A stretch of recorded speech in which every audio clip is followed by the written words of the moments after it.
I was born, created to be a South African road icon. I remember being hand-built in 1976 at BMW Group Plant Roslyn by skilled hands who only built 110 of us. M is engraved by hand in our nameplate.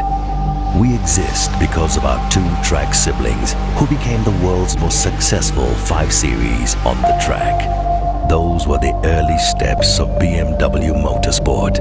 Over the years, only a few of us survived.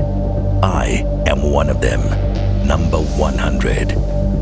From splendor to Dust Bowl and back, this is a new beginning as I come to life again. I am number 100. I am back.